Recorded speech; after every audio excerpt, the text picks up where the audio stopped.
So yeah, hey everyone, welcome to the tree of thousand days of programming science.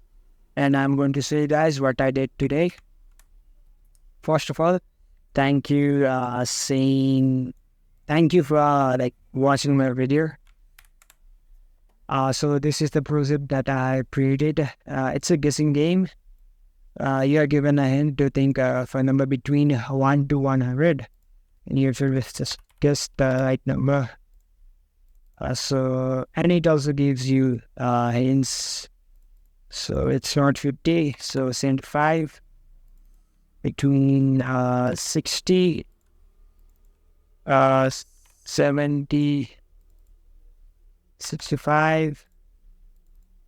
So yeah, so this is how it works. And I guessed it in 6 tries. I've uploaded the code on GitHub as well. Yeah, that's it. Thank you for watching.